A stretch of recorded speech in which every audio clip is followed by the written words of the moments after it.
One week ahead of Donald Trump's inauguration, we are going to discuss key issues for the agricultural commodity sector. One of them is the Panama Canal, also the rally in the Chicago Mercantile Exchange for corn and soybeans, and yet the South American weather with Mike Zuzolo right here on Connected Farmer, your channel to keep you up to date with the latest trends in agriculture and livestock.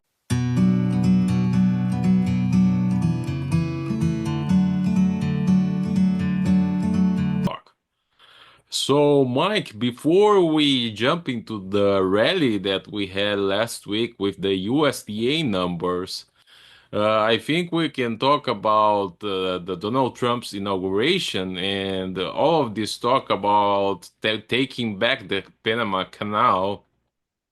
What's going on is that China is getting a preference in terms of the cost that is paid to ship goods through the canal, and that is upsetting Donald Trump, and he wants to lower that cost. That's what I think it happens. I think that's part of the reason. I think that's certainly a chunk of it, Luis. But because what we're doing in our video series here, this brick by brick mindset, the Panama Canal fits perfectly into what you and I are trying to present to the audience in terms of educating them better on what's happening in the Caribbean and Latin America. And the Panama Canal and President elect Trump getting ready to take office, and that being a hallmark of his essentially first foreign policy move, is an effort by the United States to reassert the Monroe Doctrine. And, the Monroe Doctrine came around the turn of the 20th century, late 1800s, early 1900s. Panama Canal got finished by President Teddy Roosevelt in 1914. But before that, there is a Roosevelt corollary, and that was hit upon around 1904 area time period. And Teddy Roosevelt, president at the time, asserted what you would call maybe the direct intervention by the United States into Latin American foreign policy. And we've had that for over a century now. So the Monroe Doctrine went from the Western Hemisphere being the backyard of the United States, and the United States not wanting Europe to get involved that much in the Western Hemisphere, to very quickly, especially once the Panama Canal was built, to being a real issue in terms of U.S. strategic interests.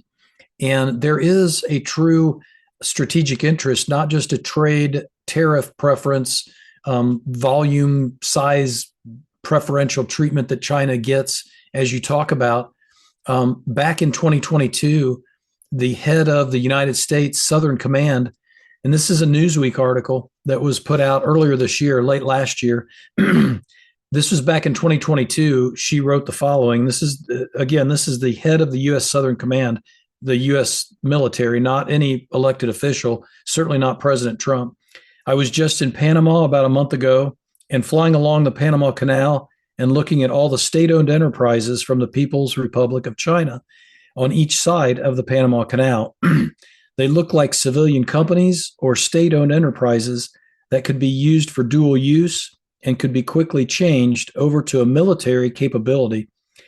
And so when we turned over the Panama Canal, started in 1977 with President Carter signing it over, but we actually gave it to the Panamanians to control completely in 1999.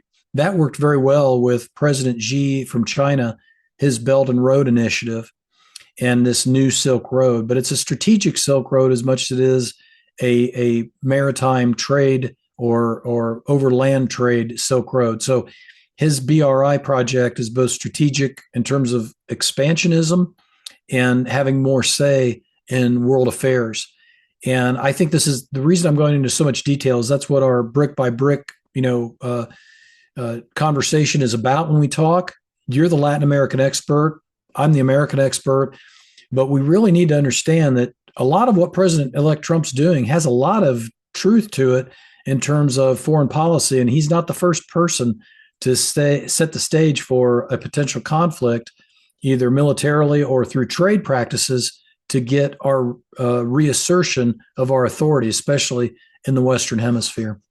And what do you think can happen with that negotiation? Do you think that may impact also the agricultural commodities transport? Most certainly. About 40% of our U.S. container volume goes through the Panama Canal. And we talked on a previous brick by brick episode about the Chancay Peru port and how that's up and operational completely now, and how that's going to be a major feature to the Western Hemisphere trade directly into China. So, most certainly, I think it will. And I think this goes back to the Chinese foreign policy with Deng Xiaoping from the mid 70s to the mid 1990s when he passed away was, in our words, hide your strength and bide your time. Xi Jinping has taken that to a new level now because of the size and the strength of the Chinese economy and the size and strength of the Chinese military. It has more Navy ships in its Navy than we do here in the United States, the biggest Navy in the world now. And this is all part of Xi Jinping thought, as they call it in China, in my opinion, and also all part of Xi Jinping wanting to have a legacy between now and 2049, when the Communist Party and the Chinese People's Republic of China turns 100 years old. And so there's several key dates coming up: 2025, 2035, 2049. This is some big picture stuff that I think President Trump is getting ready to step in and say, not so fast. We're going to have to wait. You're going to have to wait until you get our okay, especially in the Western Hemisphere. Well, and I think one of the beneficiaries of this dispute or negotiation in the short term is Argentina, because if you remember, if if any ships cannot go through the Panama Canal, wherever they are going, they have to go all the way down to the tips of South America, and they might dock in Argentina. And also, one of the friendliest leaders to Donald Trump is already Javier Milei, and he is opening its economy, the Argentinian economy, and also the biodiesel industry in Argentina is already expectant expected of what's going to happen in a Trump administration. I'm not sure Trump would open up just because of his relationship with Milei, but the biodiesel industry is something that Argentina wants to export more in the upcoming. Yeah, I'm glad you brought that up because it was just today that the president of Mexico, she has now announced that they are working and are going to sign into a decree on January 17th. So 3 days before President-elect Trump takes office, he's already moving the policy in the direction that he wants with the North American trading partners. But she has now announced plans and committed to reducing Chinese imports, promoting nearshoring with more companies that will be within North America production supply chains by giving tax incentives. And the numbers that I'm looking at right now is a goal of about 10% reduction in Chinese imports into Mexico, and picking that up through Canada, the United States, and Mexico, that then stimulating growth over a percentage point in terms of what Mexico thinks they'll grow if they can accomplish this goal. So I think the leadership shift in the United States is creating a more creative mindset about how to get along and grow economies. But it's like a carrot and the stick type mindset: is we're going to threaten to punitively punish you economically for you to have to think outside the box. And so far it's working. And I think that goes hand in glove with reports. This is not sound news yet or an actual piece of the puzzle, but there are reports that the Trump administration is looking at incrementally raising the tariffs on key countries by 2 to 5% per month. And that way be more in a negotiating mindset and be in more of a mindset of, we're willing to work with you if you're willing to work with us. And what I've seen, and this kind of digs into the second half of our presentation today, what I've seen is a new 1 month high in copper, and a new 5, 6 month high in crude oil. And I think that's directly because the market's breathing a sigh of relief on these tariffs and the trade. The financial markets and investors, I think, Louise, want to come in and buy commodities and hard assets because they don't see inflation going anywhere but steady to higher. And I think they want to diversify their portfolio and make it a little bit more inflation proof.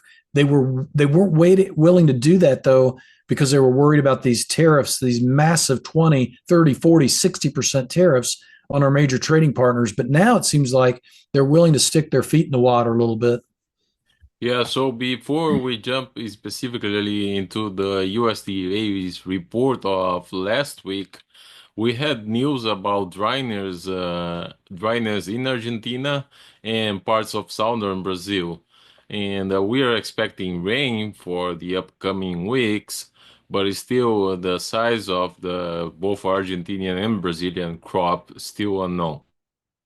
Yeah, and one of the things that I really appreciate about our relationship and your contacts in South America is for me to bounce off ideas and things that I am hearing or seeing on my end to see if that is material to what you're seeing and hearing. One of the things I saw just today was an update from the one of the big meteorologists in Argentina saying that, quote, adding in the lack of water as it hasn't rained in the core agricultural zone since December 23rd, it's an explosive combination. And so I think we're in the marketplace right now starting to realize we're in a bona fide weather market. And I've gone on record with my clients and subscribers and said, we are 10 to 15 days away from seeing a 2012 drought type scenario that we had in the United States hit the major agricultural area of Argentina. I really want to know your thoughts on that and whether you see that or whether it's way too early to be talking that way. Yes, I think it's still early to be talking about that. Farmers are still waiting for rains that would fall in the next couple of weeks. So I don't think there will be that significant of a volume in losses if they happen. Okay, so if to pin it down a little bit more with some of these surface moisture maps that I'm looking at and drought intensity maps that I'm looking at from about 4 or 5 different sources, and given the fact that we're now planted in both corn and beans in Argentina, would it be safe to say that if we miss rains the second half of January, there'll be irreparable damage done, and then it could be quite quantifiable as we get into February? Yes, that's correct. Okay. And you had talked about before we went on air the leaf hopper. That's not been an issue. What are you hearing down there? Yeah, I'm hearing that there is more incidence of leafhoppers and many kind of insects that were not seen before. Interesting. Okay. Yes, and I want to go over the USDA report. The Department of Agriculture has reduced the ending stocks for the three major crops in the United States, reduced the size of the American crop. So, do you think the market reacted accordingly, and what do you think is going to happen in the short term? Yeah, I do think they did react accordingly. I think, again, that would put us in a place of a bona fide weather market because we saw tightening supplies from the United States in both corn and beans. And so the row crops really received, through that lower supply, an elevated need for the South American crop to be abundant, if not large. And so we really are, I think, in the heart of the weather supply driven rally right now. Now, having said that, I think there's another facet or angle to this, and it goes right back to the Chinese trade negotiations. If southern Brazil and Argentina remain hot and dry, and northern Brazil remains too wet and can't get their bean crop harvested so that they can bring on the safrinha corn, which is what 75% of their total corn production for the country of Brazil. I think that really puts China more into a corner in their negotiations. They're not going to have President Lula in Brazil to be able to rely upon in bilateral agricultural trade as much as maybe they thought they would 60 days ago before President Trump and the election here in the United States. So I do think that this could be a domino type effect where all of a sudden we come around in early March, mid March, if we stay hot and dry in large areas of South America, And all of a sudden, the trade tariff issues are not as big an issue to the marketplace. And so it really changes the landscape potentially of what the market price could do. And I think this is where the momentum, the commitment of traders reports, the overbought, oversold indicators on the charts, these are all major features. The dollar, if we had smoother trade tensions easing, I would think that would put a high in the dollar, and it would be, you'd see the US dollar take some premium out of it, and that could ignite maybe a buy signal in the Brazilian real. So I think these are all things we really want to keep in mind now that we're in the early days of what I would call a bona fide weather market. And the purchases by China from Brazil of Brazilian soybeans are limited because we just had the number for the full year of 2024, and China has bought 6% more than the previous years. So this is more than the previous years, but is not as significant as it could be considering the impact of the trade war. No, and we're just now coming around. And I would say corn felt this about 60 days ago, but in the wheat market, we're just now feeling the idea in the trade that world stocks to use levels are at decade plus lows. The trade really hasn't warmed up to that as much as they should, especially in the wheat market. And I think that's the only chink, so to speak, in the armor right now, Luis, in the corn market is that wheat corn spread has gotten down to about 60 to 70 cents premium to soft red wheat. And that corn is going to lose feed demand to the wheat. In fact, it's probably already starting to in Southeast Asia. So that's something to keep an eye on down the road, that our demand numbers will probably start to go down in terms of corn if that wheat market doesn't play catch up with the row crops. And what do you make about the wheat rally for the American producer? Do you think they might increase the serve? I think that January 10th winter wheat seedings number over 34 million acres kind of caps the wheat market unless the dollar puts a high in, or unless we hear about cold, dry southern plains along with the cold, dry Baltic area, Russia, Ukraine, which that's very possible with some of these new maps and some of these new models, that we may not get the snowpack and we may see the coldest temperatures that we've seen in several years in the middle part of the country. So wheat and cattle could be some of the markets where you see, especially in the wheat, more short covering by the funds. Yes, and what's the marketing strategy you are seeing right now? Yeah, I'm still in the mindset of incremental selling as the market goes up, maybe every 30 to 40 cents in corn, 50 to 60 cents in beans.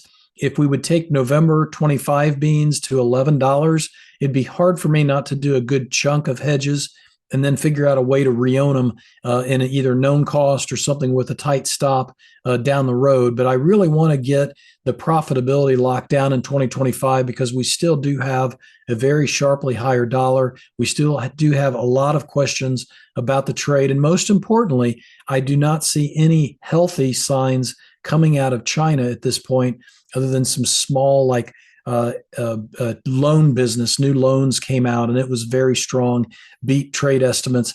But have they really shot the bazooka, so to speak, to stimulate their economy? I'd say no. They're still very deflationary, much like Japan in the 1990s. And that's really important this year.